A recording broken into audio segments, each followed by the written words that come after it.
Hey there everybody, welcome back to another episode of What Is the Video series, where I casually chat with you guys about video games that I have played recently and giving you my ultimate review. No script, because I can't write them, just some light notes, keeping it light and doing it live here, giving my thoughts and opinions, and ultimately letting you decide if you want to pick up the game, maybe wait for a sale, or just never touch it at all. Not all games are for everyone, that's okay.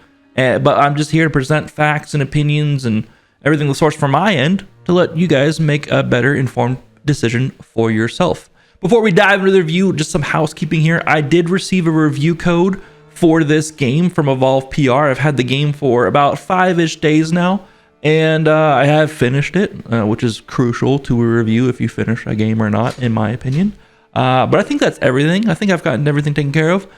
So with that all being said, let's talk, what is the Thaumaturge? The Thaumaturge is a story-driven, isometric, turn-based RPG. It takes place in Warsaw in 1905, and it follows the story of Victor Schultzky. During your time with the game, you uncover the mysteries of his family's past. You discover why Victor left Warsaw 15 years ago and why he's back now after he swore he would never come back at all. It was a decent story. I didn't hate any second of it, but I wasn't also super enthralled, and I wasn't super blown away with the game by the time I finished it. You could feel that the climax and the ending was coming, but it also kind of unfortunately fell a little flat. But I was happy with the product overall when it came to the story. A big thing that the developers were promoting when it came to the game is that you can make morally ambiguous choices throughout your whole playthrough. And what that means is there's no right or wrong answer whenever you are making these choices during conversations. It's not like Mass Effect where you have your clear good guy answer, you have your clear middle of the road answer, and you have your clear bad guy hard ass answer. These answers that you make throughout this game during the conversations, you can't discern what's going to happen after you say what you are going to say. Some people may absolutely fall in love with a hard ass answer. Some people may act, adversely to it. So it's hard to tell what's going to be the correct answer going forward. It's all about what you feel is right in the situation. There's no right or wrong answer. And I really do like that aspect, because being forced to make choices that I don't exactly agree with is kind of an annoyance in RPGs when it comes to conversations. And this, I didn't feel like that was there. I did unfortunately find times where I felt like I was talking myself out of combat, and then the game forced me into combat no matter what I was going to choose. And that was frustrating. Like, I didn't mind the combat. I actually love the combat in this game. But let me do the combat on my own terms, and let me make that choice for myself. Maybe I only had a few minutes to play the game and I want to get a quick conversation done, but now I'm stuck in a battle which can take 5-10 minutes depending on what difficulty I'm playing, and that is just disappointing in its own right. Now, I mentioned earlier that Victor is a Thaumaturge. A Thaumaturge is a magic user that specializes in investigations and being able to essentially stare into the depths of human souls and pick out their flaws and use those flaws against the individual that they were talking to, whether to get information or to maybe convince them to do something that you need them to do. And on the investigation front, Thaumaturges are able to pick up any item. And by picking up this item, they are able to discern what the last person that held that item was feeling at the time of them holding it, whether they were upset about something, whether they were happy about something, whether they were concerned about something. They're able to pick up those feelings and bring together what was actually happening at the time that they were feeling or touching said item. It is a core aspect when it comes to the gameplay of wandering through the overworld. A big thing that Victor likes to do and should do is gather as much information before talking to individuals. That way he has ammo going into a conversation. Maybe he can catch someone in a lie. It's a good tactic that detectives use in real life interrogations. They ask questions of the suspects, but 99% of the time they already have the answer, and they are already 100% sure of the answer. And it's a good tactic that Thaumaturges like to use when they're having these conversations with individuals and carrying out their own investigations. By staring into the depths of human souls, Again, like I said, they can pick out someone's flaws, whether they're a prideful person. Victor's a very prideful person, whether they are an ambitious person, whether they like to scheme and get around people by doing their own little sneaky tactics. They're able to use these flaws and pinpoint them. And not only can thaumaturges pinpoint these flaws, there are these demonic beings called salutors that pick out these flaws, and they attach to someone, and they attach to that flaw, and they feed off that flaw, making it grow more and more and fester more and more within the person. And salutors are able to tame these salutors to use their powers for their own use. Victor, throughout the game, can gather up to 8 different salutors, and these salutors fall into 4 different dimensions as well. The thaumaturges like to call these schools of magic almost. There's the heart dimension, the mind dimension, deed, and then word. Within each 4 of these, different flaws fall into them, and by falling in the flaws falling into these 4 different things, the salutors then fall into these 4 different schools or dimensions as well. This is important when it comes to the combat later on. I'll describe it here in a little bit, but it's really cool aspect of the game itself. And the salutors designs are some of the best monster and creature designs I've seen in maybe any video game ever. I absolutely love these things. I think they look so cool. They're so well designed.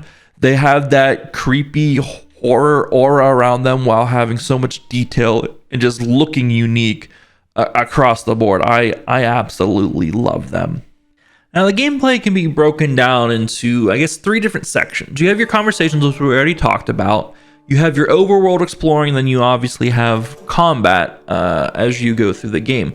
The overworld exploring is where you walk around the city of Warsaw. Warsaw is broken down into different districts. It's not an open world city that you can explore. You can essentially go wherever you want, whenever you want, but it is broken down into different districts.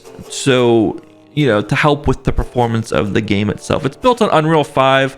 People have issues with Unreal 5. They see stuttering and all that stuff. I didn't recognize any stuttering with this game myself.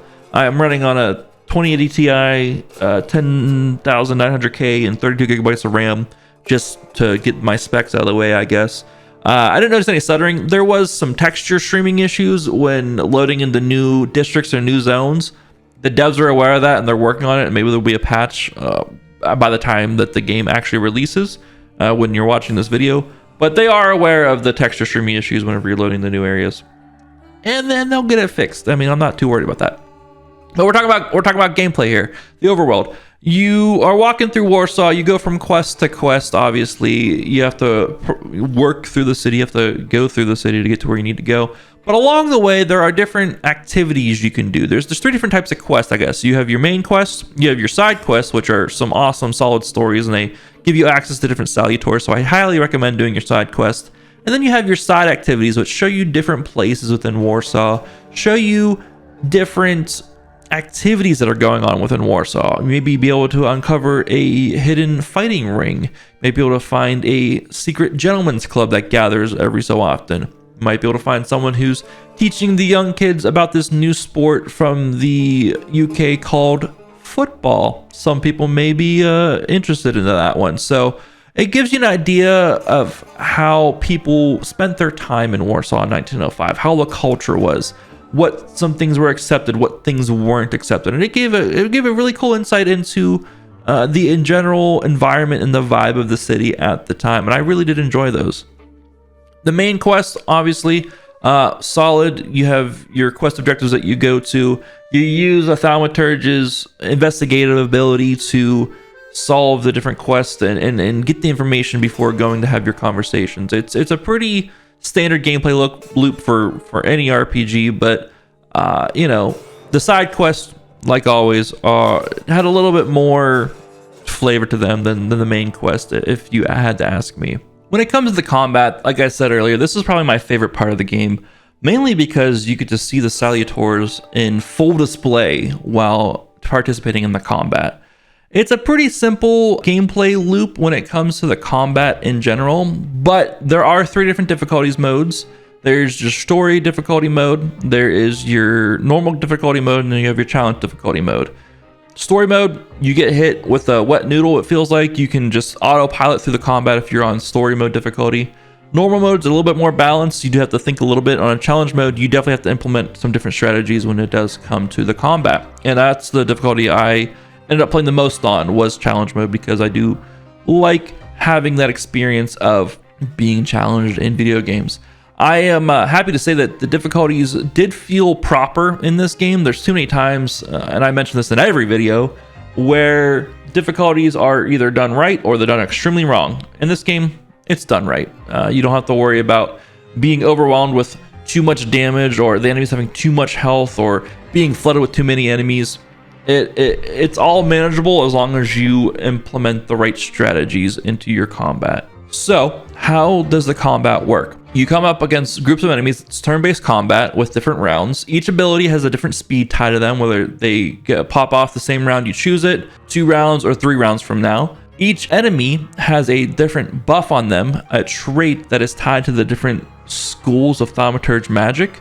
Some of these traits could resist damage for up to 80%. Some of these traits could prevent you from putting dots or debuffs onto the enemy. So you want to take care of these traits as soon as possible by using the correct salutor to match up and remove said traits from the enemies. Enemies also have a focus bar on them as well. If you remove that focus bar, you essentially stagger the enemy, opening them up to ultimate abilities from either Victor himself or your different salutors. I found myself using one a bunch that essentially whenever I broke their focus bar and they were staggered, I popped off an ultimate ability from one of my salutors that then put a dot on all the rest of the enemies that are on the battlefield.